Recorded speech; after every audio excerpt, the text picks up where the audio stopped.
नमस्कार बच्चों, कैसे हैं आप सब। आशा करती हूँ आप सभी अच्छे होंगे, स्वस्थ होंगे, खुश होंगे और अपनी पढ़ाई भी अच्छे से कर रहे होंगे। तो जैसा कि आप सभी जानते हैं, मैं हूँ आपकी हिंदी की अध्यापिका और मैं स्वागत करती हूँ आप सभी का आईसीटी वर्चुअल क्लासरूम में। और आज हम यहाँ पर एकत्रित हुए हैं पढ़ने के लिए क्लास 11th की हिंदी। क्लास 11th की हिंदी में हम यहाँ पर पढ़ रहे हैं अपनी आरोह पाठ्य पुस्तिका भाग 1। तो देखिए यहाँ पर जो हमारी आरोह पाठ्य पुस्तिका है, इससे पहले हमने अपनी वेदांत पाठ्य पुस्तिका का पाठ 2 जो है पढ़ा था। और अभी हम यहाँ पर अपनी आरोह पाठ्य पुस्तिका को पढ़ने फिर से आ गए हैं, जिसमें हम शुरुआत से चैप्टर पढ़ रहे हैं, यानी कि अपने गद्य खंड को पहले ले रहे हैं, जिसमें हमने 2 चैप्टर नमक का दरोगा और मियां नसरुद्दीन, जो हमारे 2 पाठ हैं, वो हमने कंप्लीट कर लिए हैं। आज हम यहाँ पर तीसरा चैप्टर जो है अप्पू के साथ 2.5 साल, जो हमारा चैप्टर है सत्यजीत राय जी द्वारा लिखा गया, उसको हम यहाँ पर पढ़ेंगे।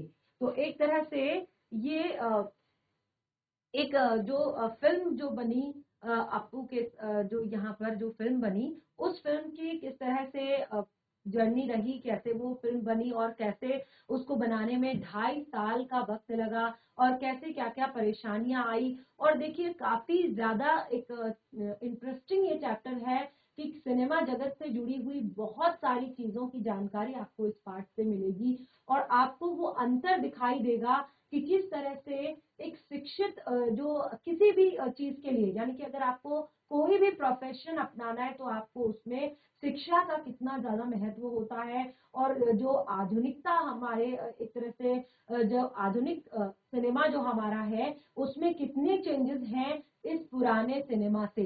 तो बहुत सारी चीजों का अंतर आपको यहाँ पर दिखेगा, बहुत सारी नई चीजें आपको दिखेंगी आज के टाइम में, जो पहले नहीं हुआ करती थी और जिनके नहीं होने के कारण कितनी सारी समस्याएं उठानी पड़ती थी। तो आज तो आप देखते हैं कि अब तो मुझे लगता है कि मूवी आधी तो एक तरह से इंटरनेट से ही बन जाती है, बहुत अलग अलग तरह के वीएफएक्स डाल के या बहुत सारे उसमें ऐसे बहुत सारी ऐसी चीजें करके जो जहां पर कुछ काम ही नहीं करना पड़ता, आधी मूवी इसी तरह से बन जाती है। तो लेकिन यहाँ पर जो आप ये पुरानी मूवी की किस तरह से शूटिंग हुई, किस तरह से मौसम को देखा जाता था, किस तरह से जो प्रकृति है उसका अंदाजा किया जाता था, यानी कि बहुत सारी चीजें थी। और जो हीरो होते थे, यानी कि जो अभिनेता अभिनेत्री होते थे, आप देखेंगे कि आज के टाइम पे उनके पास बहुत बड़ी बड़ी वैनिटीज होती हैं, जिसमें प्रॉपर उनके पास अपना पर्सनल किचन होता है, पर्सनल उनका बेड होता है, सब कुछ चीजें उनके पास होती हैं, बिल्कुल एक 5 स्टार होटल की सुविधा उस वैनिटी के अंदर होती है। लेकिन तब के टाइम में किस तरह से जो अभिनेता अभिनेत्री थे उनको कैसी जगहों पर रहना पड़ता था, क्या क्या उन्हें सहना पड़ता था, ये सारी चीजें आप इस पाठ में देखेंगे। तो चैप्टर बहुत ही ज्यादा इंटरेस्टिंग है और साथ ही बहुत ही ज्यादा ज्ञानवर्धक भी है। जैसे कि मैंने आपको बताया कि इसमें काफी सारी चीजें ऐसी हैं जो आपको नई पढ़ने को मिलेंगी। तो शुरू करते हैं अपने सेशन को। देखिए सबसे पहले हम यहाँ पर सत्यजीत राय जी के केवल रीडिंग का चैप्टर है गद्य खंड का। सत्यजीत राय जी जो हैं, इन्होंने इस पाठ को लिखा है, तो उनके जीवन परिचय पर थोड़ा सा यहाँ पर प्रकाश डालते हैं, थोड़ा सा जो अपनी पाठ्य पुस्तिका में दिया गया है। तो देखिए इनका जन्म सन 1921 1921 कोलकाता पश्चिम बंगाल में हुआ था। और इनकी मुख्य फिल्में, जो इन्होंने प्रमुख फिल्में जो लिखी, वो थी अपराजिता, अपराजिता, अप्पू का संसार, जलसाघर, जलसाघर, देवी चारुलता, महानगर, गोपी गायन, बाका बायन, पंथेर पांचाली, और जो कि बांग्ला में है, शतरंज के खिलाड़ी, सदगति, ये हिंदी की मूवीज हैं। ठीक है, तो जितनी यहाँ पर बाकी ऊपर की मूवीज हैं, अपराजिता, अप्पू का संसार, जलसाघर, देवी चारुलता, महानगर, गोपी गायन, बाका बायन, पंथेर पांचाली, ये सब इनकी बांग्ला मूवीज हैं। और शतरंज के खिलाड़ी और सदगति, ये इनकी हिंदी मूवीज हैं। इनकी प्रमुख रचनाएं जो है प्रोफेसर शंकु के कारनामे, सोने का किला, जहांगीर की स्वर्ण मुद्रा और बादशाही अंगूठी आदि, ये इनकी प्रमुख रचनाएं हैं। इनको काफी सारे सम्मानों से भी एक तरह से सम्मानित किया गया, जिसमें फ्रांस का लेजेंड दी ऑनर, पूरे जीवन की उपलब्धियों पर ऑस्कर और भारत रत्न सहित फिल्म जगत का हर महत्वपूर्ण सम्मान इन्हें मिला है। देखिए, ऑस्कर का मिलना एक बहुत बड़ी बात होती है किसी भी सिनेमा जगत से जुड़े हुए व्यक्ति को।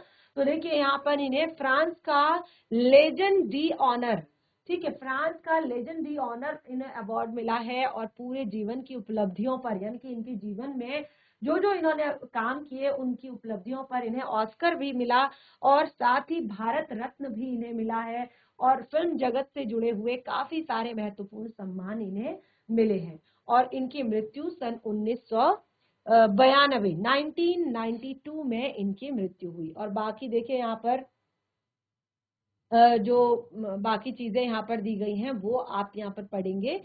तो जैसे यहाँ पर ये इन्होंने जो अप्पू के 2.5 साल, ये एक जो फिल्म के बारे में जो बताया गया है, तो देखिए जैसे मैंने आपको बताया कि हमारा जो गद्य खंड होता है उसमें हम हर एक चैप्टर को लिखने के लिए, हर एक चीज जो है यहाँ पर उसको लिखने के लिए हम अलग अलग तरह की विधाओं का प्रयोग करते हैं। यानी कि अगर आपने किसी यात्रा के बारे में लिखा तो वो है यात्रा वृतांत, अगर आप किसी घटना के बारे में अगर कुछ लिख रहे हैं तो वो आपका है रिपोर्ट, ठीक है, अगर आप कोई कहानी लिख रहे हैं तो वो है कहानी, ठीक है, और किसी चीज को याद करके आप लिख रहे हैं तो वो है आपका एक तरह से संस्मरण, यानी कि आप याद करके लिख रहे हैं, ठीक है। और एक अगर किसी के बारे में अगर आप लिख रहे हैं तो वो है शब्द चित्र, ठीक है। तो इस तरह से अलग अलग विधाओं में यहाँ पर चैप्टर पाठ लिखे जाते हैं। तो ये जो अप्पू के 2.5 साल, जो पंथेर पांचाली जो मूवी शूट हो रही थी, जो बांग्ला मूवी थी पंथेर पांचाली, उसकी जो शूटिंग हो रही थी उस टाइम पे जो 2.5 साल, देखिए जो उसका अभिनेता था उस मूवी में, अप्पू जो बच्चा था, उसके साथ की बात की गई है कि किस तरह से 2.5 साल, यानी कि उस मूवी को बनाने में 2.5 साल का समय लगा, और वो पूरे 2.5 साल की जो यादें हैं, किस किस तरह से उन्होंने वो 2.5 साल काटे, क्या क्या हुआ उन 2.5 सालों के भीतर। और जैसे मैंने आपको शुरू में बताया कि सब कुछ इस फिल्म से रिलेटेड सारी चीजें, कि क्या क्या उनको परेशानियां झेलनी पड़ी, किस तरह से चीजें हुई। और कई बार देखिए, क्योंकि 2.5 साल का समय था, तो अगर किसी बच्चे को बच्चा दिखाना था, तो अगर कोई 2.5 साल का बच्चा होगा तो वो 2.5 साल में 5 साल का हो जाएगा, तो यानी कि वो बड़ा हो जाएगा, तो फिर उसको छोटा कैसे दिखाएंगे। अब एक मूवी में बिल्कुल इतना सारी चीजें नहीं कर सकते हैं, तो इसीलिए बहुत सारी परेशानियां इस मूवी को बनाने में यहाँ पर उन्हें आई। और फिर उसके बाद जब ये मूवी रिलीज हुई तो काफी ज्यादा अच्छी, ये लोगों को काफी पसंद आई, और इस तरह से उन्होंने इस पाठ को यहाँ पर संस्मरण के तौर पर लिखा है। तो देखिए शुरू करते हैं इस पाठ को। जैसे कि मैंने बताया काफी इंटरेस्टिंग होने वाला है ये चैप्टर भी आपके लिए, और साथ ही ज्ञानवर्धक भी, यानी कि बहुत सारी चीजें आपको ऐसी हैं कि जो आपको पहली बार यहाँ पर पता चलेंगी, नई चीजें होंगी, तो इसीलिए ध्यान पूर्वक समझने का प्रयास कीजिएगा। देखिए, पथेर पांचाली फिल्म की शूटिंग का काम 2.5 साल चला था, क्योंकि देखिए इसीलिए ही पाठ का नाम अप्पू के साथ 2.5 साल लिखा गया है। इस 2.5 साल के कालखंड में हर रोज शूटिंग नहीं होती थी। अब देखिए 2.5 साल का जो ये कालखंड था, इसमें हर रोज तो शूटिंग नहीं होती थी। अब हर रोज कैसे शूटिंग होगी, क्योंकि परिस्थितियां जो है, सिचुएशन भी होनी चाहिए, कंडीशन भी होनी चाहिए। कभी बारिश आ जाती है, कभी ठंड बढ़ जाती है, कभी गर्मियां आ जाती हैं, अगर कभी कोहरे का मौसम चाहिए, कभी तो धूप निकल आती है। तो बहुत सारी कंडीशंस, बहुत सारी चीजें हैं। और सबसे मेन बात, देखिए अगर मूवी का निर्माण किया जा रहा है, किसी फिल्म को बनाया जा रहा है, तो सबसे मेन होता है पैसा।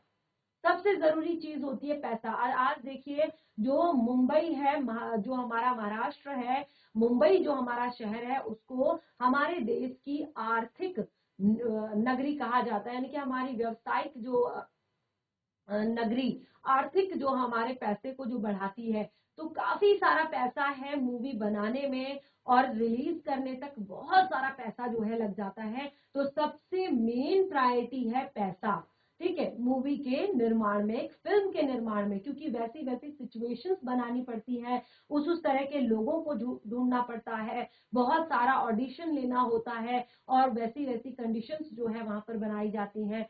तो इसलिए पैसा तो लगता है। ठीक है। तो फर्स्ट प्रायोरिटी पैसा और उसके बाद कंडीशन, सिचुएशन, वातावरण, हर चीज का एक तरह से रोल उसमें होता है। तो देखिए जो अप्पू की 2.5 साल है, तो वो पथेर पांचाली को बनाने में लगभग 2.5 साल का वक्त लगा, और इस 2.5 साल के कालखंड में हर रोज शूटिंग नहीं होती थी। वो कहते हैं तब मैं एक विज्ञापन कंपनी में काम करता था। अब देखिए इतने बड़े डायरेक्टर हैं, इतने बड़े आपके निर्देशक हैं, तो वो उस टाइम पे एक विज्ञापन कंपनी में काम करते थे, क्योंकि जैसे मैंने आपको बताया कि एक मूवी अगर बनानी है, एक फिल्म अगर बनानी है, तो उसके लिए एक प्रॉपर तरीके से पैसा चाहिए और हर चीज टाइम चाहिए।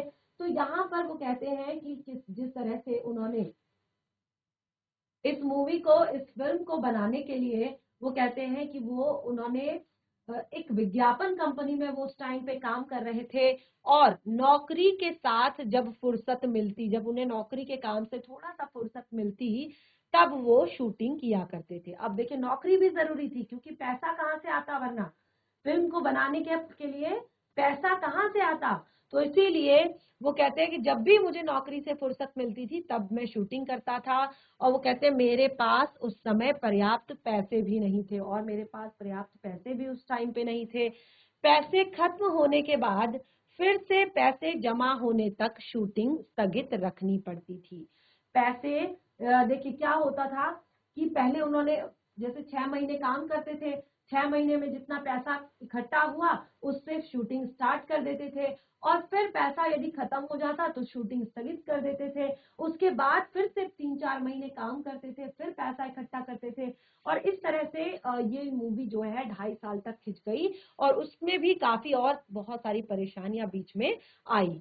तो देखिए क्या कहते हैं, शूटिंग का आरंभ करने से पहले फिल्म में काम करने के लिए कलाकारों को इकट्ठा करने का एक बड़ा आयोजन हुआ, जिसे आज के टाइम पे कहते हैं ऑडिशन देना।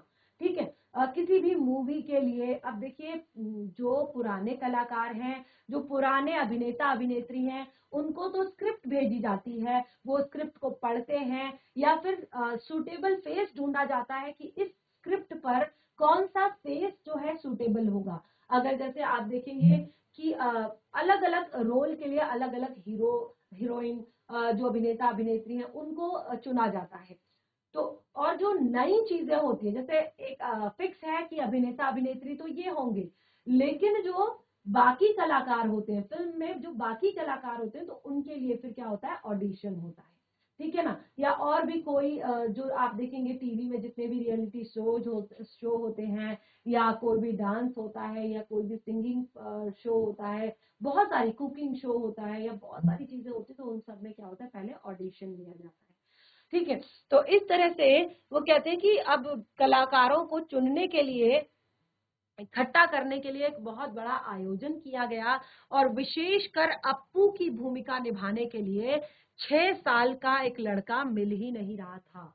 अब देखिए जो अप्पू की भूमिका निभा सके, यानी कि जो फिल्म का मुख्य किरदार है जो बच्चा, उसकी भूमिका निभाने के लिए एक 6 साल का, जिसका नाम अप्पू रखा गया था फिल्म में, वो मिल ही नहीं रहा था। मतलब काफी बच्चों का ऑडिशन लिया, बहुत सारे बच्चों का ऑडिशन लिया, लेकिन एक सूटेबल फेस, एक उसके साथ ही एक बेहतर जो एक्टिंग है, वो नहीं मिल पा रही थी, वो नहीं हो पा रही थी। तो वो कहते हैं आखिर मैंने अखबार में उस संदर्भ में एक इश्तिहार दिया। आप भी आजकल देखते हैं ना, इंटरनेट पे देखते हैं कि बच्चों की जरूरत है, किसी भी शूट के लिए बच्चों की जरूरत है, तो उन्होंने उस टाइम पे भी यही किया। उन्होंने क्या किया, अखबार में इश्तिहार दिया, अखबार में एक उन्होंने एक विज्ञापन दिया उन्होंने कि हमें यहाँ पर एक बच्चे की जरूरत है, यानी कि एक बहुत सारे बच्चे फिर वहां पर आए, उनका ऑडिशन हुआ।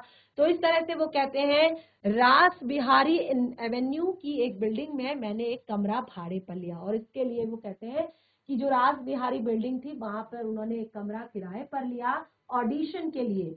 और वो कहते हैं यहाँ पर बहुत सारे बच्चे इंटरव्यू के लिए आते थे, बहुत से लड़के आए, लेकिन अप्पू की भूमिका के लिए मुझे जिस तरह का लड़का था चाहिए था वैसा एक भी नहीं था। वो कहते हैं कि बहुत सारे बच्चे आए, लेकिन मुझे जिस तरह का चाहिए था वैसा एक भी नहीं आया। ठीक है। तो इस तरह से एक दिन एक लड़का आया, वो कहते हैं एक दिन एक लड़का आया, उसकी गर्दन पर लगा पाउडर देखकर मुझे शक हुआ। तो वो कहते हैं कि एक दिन जो है एक लड़का आया ऑडिशन के लिए, तो उसने अपनी गर्दन पर, जैसे होता है ना बच्चों को पाउडर लगा देते हैं जब पसीना ना हो, गर्मी ना हो, तो वो कहते हैं उसकी गर्दन पर बहुत सारा पाउडर लगा हुआ था। ये देखकर मुझे थोड़ा सा शक हुआ। तो उन्होंने कहा कि मैंने उससे नाम पूछा, तो वह बिल्कुल धीमी आवाज में, नाजुक सी आवाज में वह बोला टिया। ठीक है। अब देखिए, वो लड़का था और जब उन्होंने पूछा कि तुम्हारा नाम क्या है, तो उसने कहा कि टिया। तो उसके साथ आए उसके पिताजी से मैंने पूछा, क्या अभी अभी इसके बाल कटवा कर यहाँ लाए हैं? अब देखिए, उसके पिताजी जो है बच्चे को अभी अभी बाल कटवा कर यहाँ लाए थे, क्योंकि बहुत सारा पाउडर जो है उसके लगा हुआ था गर्दन में। वे सज्जन पकड़े गए, यानी कि अब वो फंस गए, क्योंकि वो जो लड़का था वो लड़का नहीं, वो एक लड़की थी जिसका नाम था टिया। ठीक है। तो वो ऑडिशन के लिए लेकर आए थे अपने बच्ची को लड़के के रूप में, यानी कि उसके बाल बॉयकट कटवा कर लेकर आए थे। तो वो सज्जन जो है पकड़े गए और सच को छिपा नहीं पाए, और वो सच नहीं छिपा पाए और कहते हैं असल में यह मेरी बेटी है, अप्पू की भूमिका मिलने की आशा से इसके बाल कटवा कर यहाँ लेकर आया हूँ। तो उन्होंने कहा कि असल में ये मेरी बेटी है, लेकिन मैं चाहता हूँ कि इसको अप्पू की भूमिका मिले, और इसीलिए मैं इसको यहाँ लेकर आया हूँ आपके पास बाल कटवा कर। विज्ञापन देखकर अप्पू की भूमिका के लिए सही तरह का लड़का न मिलने के कारण मैं तो बेहाल हो गया। वो कहते हैं कि इतना बड़ा इश्तिहार देकर, इतना बड़ा विज्ञापन देकर भी अप्पू के लिए, एक तरह से अप्पू की भूमिका के लिए एक सही लड़का न मिलने के कारण वो कहते हैं मैं बेहाल हो गया। अब देखिए, इतना पैसा खर्च हो रहा है, किराए पर उन्होंने कमरा लिया है और रोज रोज वहां पर ऑडिशन हो रहे हैं, लोग आ रहे हैं, और फिर भी इश्तिहार दिया, इश्तिहार देने में भी पैसा खर्च होता है, लेकिन फिर भी एक तरह से सही एक कलाकार नहीं मिल पा रहा है जो उस, देखिए क्या होता है, केवल यहाँ पर डायलॉग्स ही नहीं देखे जाते, एक पूरी बॉडी लैंग्वेज देखी जाती है, सब कुछ उसका फेस देखा जाता है, उसके बात करने का तरीका देखा जाता है, कि जिस तरह की कहानी है, ये बच्चा या ये कलाकार उस कहानी पर फिट बैठ रहा है या नहीं, वो सारी चीजें देखी जाती है। ठीक है। तो वो कहते हैं आखिर एक दिन मेरी पत्नी छत से नीचे आकर बोली, वो कहती हैं एक दिन मेरी पत्नी जो है छत से नीचे आकर बोली कि पास वाले मकान की छत पर एक लड़का देखा, जरा उसे बुलाइए। आखिर हमारे पड़ोस के घर में रहने वाला लड़का सुबीर बनर्जी, यानी कि वो कहते हैं, देखिए उस टाइम पे देखिए उनको तो ऐसा हुआ कि पूरे गांव में उन्होंने ढिंडोरा पिटवा दिया, लेकिन उनको अपने बगल में ही लड़का मिल गया। ठीक है। तो ये बहुत ही कोइंसिडेंट था कि अचानक ही उनको अपने घर के बगल में ही, अपने पड़ोस का ही लड़का सुबीर बनर्जी जो है अप्पू की भूमिका के लिए जो है परफेक्ट मिला। अब वही पंथेर पांचाली में अप्पू बना। फिल्म का काम आगे भी 2.5 साल चलने वाला है, इस बात का अंदाजा मुझे पहले नहीं था। देखिए, जितनी मशक्कत उन्हें अप्पू को ढूंढने में हुई, ये उन्होंने बिल्कुल अंदाजा नहीं लगाया था कि आगे भी ये फिल्म बिल्कुल इसी इसी तरह से 2.5 साल चलने वाली है। ठीक है। तो इसीलिए वो कहते हैं जैसे जैसे दिन बीतने लगे वैसे वैसे मुझे डर लगने लगा, यानी कि कैसे होगा ये काम कंप्लीट, कैसे होगा ये काम खत्म। अप्पू और दुर्गा की भूमिका निभाने वाले बच्चे अगर ज्यादा बड़े हो गए तो, क्योंकि वो कहते हैं उनको पहले से ही पता था कि अब लगातार तो शूटिंग नहीं हो सकती है, अब पैसा इकट्ठा किया जाएगा, फिर शूट किया जाएगा, फिर पैसा खत्म होगा, फिर इकट्ठा किया जाएगा, फिर शूट होगा। तो इस तरह से बार बार गैप देने से अगर बच्चे अपनी उम्र से ज्यादा बड़े दिखने लगे तो, क्योंकि फिल्म में तो वो केवल 6 साल के बच्चे हैं। ठीक है। अगर देखिए फिल्म चाहे 2.5 साल चले, चाहे 6 साल चले, उससे फर्क नहीं पड़ता, लेकिन फर्क पड़ता है कि जो कलाकार हैं वो बदल जाएंगे, उनका फेस बदल जाएगा, उनके तौर तरीके बदल जाएंगे। तो वो कहते हैं इस चीज से मुझे डर लगने लगा। और वो कहते हैं कि फिल्म में वह दिखाई देगा। देखिए ये सारी चीजें साफ दिखाई देंगी फिल्म में कि ये बच्चा तो वही है लेकिन थोड़ा सा बड़ा लग रहा है।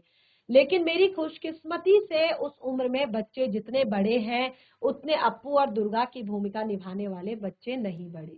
देखिए क्योंकि एक उम्र होती है जहां पर बच्चों की ग्रोथ काफी तेजी से होती है।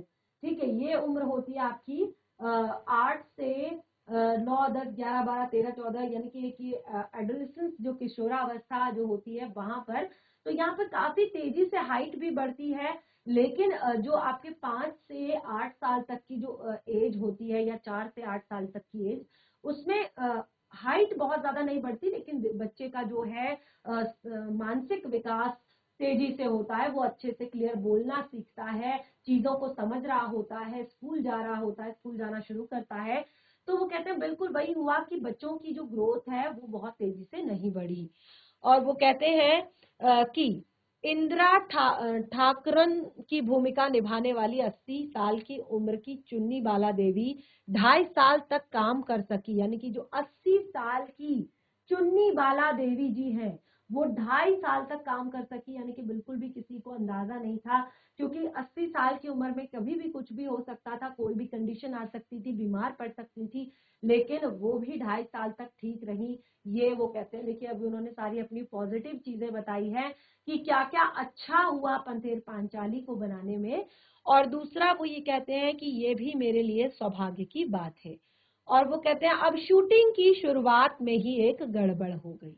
यानी कि जैसे ही शूटिंग की शुरुआत हुई, जो शूटिंग है उसकी शुरुआत जैसे ही हुई, वो कहते हैं अप्पू और दुर्गा को लेकर हम कलकत्ता से 70 मील पर पालसेट नाम के एक गांव में गए। वो कहते हैं कि उस टाइम पे जो मूवी की शूटिंग करनी थी, तो शूटिंग की शुरुआत में ही वो कलकत्ता से लगभग 70 मील दूर पालसेट नाम के एक गांव में गए।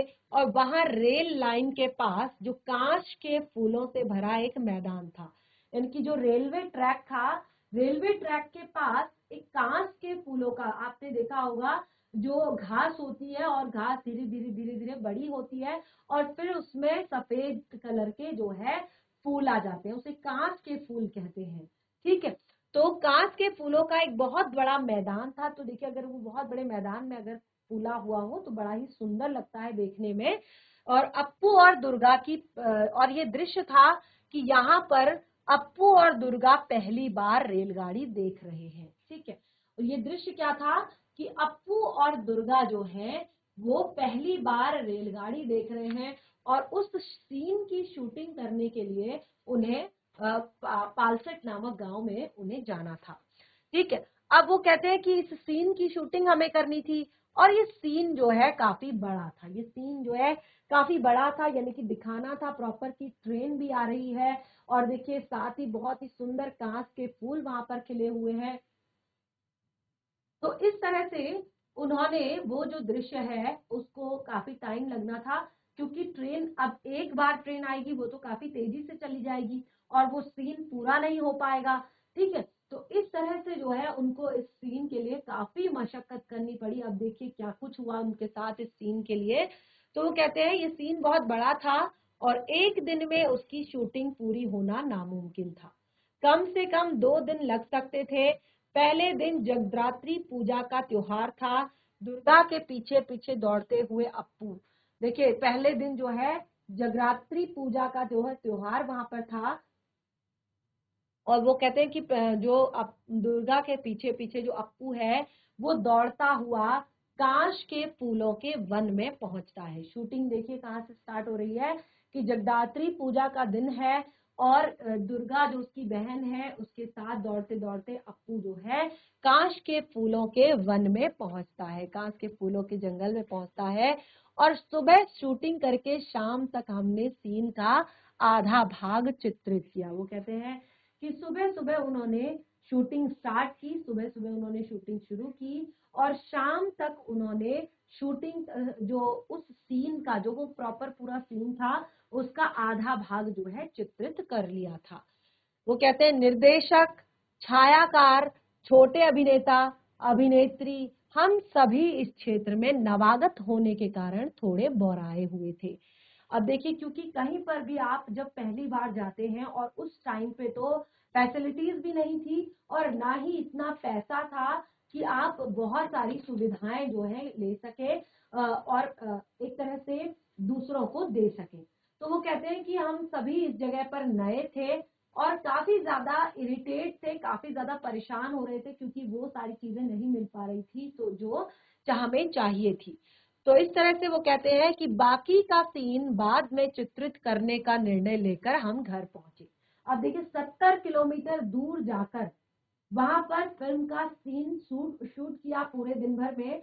अब शाम को, क्योंकि जैसे मैंने आपको बताया बहुत सारी सुविधाएं नहीं है, बहुत सारा पैसा नहीं है, तो कि वहां पर 2 दिन रुक सके और वो सारी चीजें कंप्लीट कर सके, तो उन्होंने क्या किया कि वापस कि अगला सीन जो है अगले दिन करेंगे, ये सोचकर वो वापस घर आ गए। अब वो कहते हैं कि जब नेक्स्ट 7 दिन बाद, अगले 7 दिनों के बाद जब वो शूटिंग करने के लिए उस जगह पर फिर से गए, तो वो कहते हैं कि हम उस जगह को पहचान ही नहीं पाए। यानी कि 7 दिन बाद जब वो फिर से उस जगह पर दोबारा गए तो फिर वो जगह को पहचान नहीं पाए, कि उन्हें लगा कि ये कहाँ आ गए, हम कहाँ गए वे सारे काश फूल। यानी कि पूरा का पूरा मैदान जो है वो पूरा साफ हो चुका था, सारे कांच के फूल वहां पर गायब थे। तो इन 7 दिनों के बीच जानवरों ने वे सारे कांच के फूल खा डाले थे। देखिए, मैंने बताया ना, वो एक घास होती है विशेष तरह की और बहुत बड़ी बड़ी घास होती है और फिर उसमें ये कांच के फूल खिलते हैं और बहुत ही एक तरह से जानवर बहुत चाव से खाते हैं उस घास को। तो इन 7 दिनों के बीच वो जानवरों ने सारी घास जो है चर दी थी, सारी घास खा ली थी। और अब हम उस जगह के बाकी आधे सीन की शूटिंग करते तो पहले आधे सीन के साथ उसका मेल कैसे बैठता। यानी कि अगर शूटिंग बाकी जो जो एक सीन था, उस सीन का आधा पार्ट पहले चित्रित हो चुका था, अब आधा पार्ट बचा हुआ था, तो अगर आज उसको शूट करते तो फिर ये सीन जो है दोनों अलग अलग हो जाते। देखिए, बैकग्राउंड जो है बिल्कुल अलग हो जाता, पहले कांच का मैदान, फिर बिना कांच के फूलों का मैदान। तो इस तरह से वो कहते हैं कि उसमें उससे कंटिन्यूटी निरादर हो जाती, जो कि जो एक सीन में जो कंटिन्यूटी होती है जिससे जो है दर्शक उस सीन से जुड़े रहते हैं, तो वो जरा सा निरादर हो जाती, बिल्कुल सब पहचान जाते कि इसमें बहुत बड़ी मिस्टेक यहाँ पर है। ठीक है, ऐसे तो इस मूवी में काफी सारी मिस्टेक्स हैं। लेखक कहते हैं कि इसमें बहुत सारी चीजें, अभी आगे देखेंगे आप कि इसमें बहुत सारी ऐसी गलतियां हैं जो कि मूवी में कहीं पर भी नहीं दिखाई देती हैं। मूवी में ये सारी चीजें बिल्कुल पता नहीं चलती हैं, क्योंकि बहुत अलग अलग तरह के से सीन शूट किए हैं। और आप आगे देखेंगे, काफी इंटरेस्टिंग हमारा ये चैप्टर है। तो देखिए, वो कहते हैं उस सीन के बाकी अंश की शूटिंग करने हम उसके अगले साल शरद ऋतु में फिर, जब वहां मैदान कांच के फूलों से भर गया तब की। वो कहते हैं, अब देखिए 1 साल का समय तो देखिए यहीं पर बीत गया एक सीन की। अब ये शुरुआत थी, जबकि ये पहला चित्र था, पहला सीन था और उसकी शूटिंग में ही 1 साल का वक्त लग गया। यानी कि उसके बीच जो है बाकी सीन भले ही उन्होंने शूट किए हों, लेकिन जो पहला सीन था वो 1 साल बाद फिर से, जब बरसात के बाद फिर से उसमें घास उगी और फिर उसके बाद वो घास जो है पक गई और उसमें कांच के फूल खिले, तो उसके बाद फिर वो सीन जो है पूरा किया गया। अब देखिए 1 साल का वक्त यहाँ पर बीत चुका है और वो कहते हैं उस समय रेलगाड़ी के भी शॉट्स लिए, और वो कहते हैं उस टाइम पे फिर उन्होंने रेलगाड़ी के भी शॉट्स लिए, लेकिन रेलगाड़ी के इतने शॉट्स थे कि एक रेलगाड़ी से काम नहीं चलना था। यानी कि फिल्म में ट्रेन के इतने शॉट्स थे, क्योंकि बच्चों ने एक बार ट्रेन को देखा और वो फिर दौड़ना स्टार्ट किया, फिर उसके बाद फिर से ट्रेन को दिखाना था, फिर से बच्चे आगे दौड़ रहे हैं, फिर बात कर रहे हैं, फिर से ट्रेन को दिखाना था। तो ट्रेन के काफी सारे सीन थे, लेकिन क्योंकि ट्रेन तो अपनी स्पीड से चलती है, तो एक बार में अगर ट्रेन चल रही है तो इतने सारे सीन जो है शूट नहीं कर सकते थे। तो इसके लिए भी उन्हें एक के बाद एक 3 रेलगाड़ियों का इस्तेमाल करना पड़ा, यानी कि लगभग वो दिन भर उन्हें खड़ा रहना पड़ा वहां पर कि जब तक उस ट्रैक से 3 रेलगाड़ियां ना गुजर गई हो। ठीक है, तो इस तरह से एक के बाद एक 3 रेलगाड़ियों को हमने शूटिंग के लिए इस्तेमाल किया। सुबह से लेकर दोपहर तक कितनी रेलगाड़ियां उस लाइन से जाती हैं, और ये सारी चीजें उन्होंने पहले ही रेल के टाइम टेबल में देख लिया था। यानी कि उन्होंने अब इस बार वो पूरा होमवर्क करके आए थे, यानी कि वो पहले से देख कर आए थे कि इस ट्रैक से कितनी रेलगाड़ियां किस किस समय पर गुजरती हैं, और फिर उन्होंने उसी उसी टाइम पे वो सारे सीन जो है शूट किए। तो देखिए अभी आपके चैप्टर की शुरुआत है, और अभी से ही आप देख रहे हैं कितना ज्यादा इंटरेस्टिंग हमारा ये चैप्टर होते जा रहा है। काफी सारी चीजें अभी आपको यहाँ पर नई पता चलने वाली हैं। तो आज जितना पढ़ा है इसको घर पर एक बार रिवाइज कीजिए। बाकी के चैप्टर को कंटिन्यू करेंगे हम अपने नेक्स्ट सेशन में। तब तक के लिए धन्यवाद। आपका दिन शुभ हो।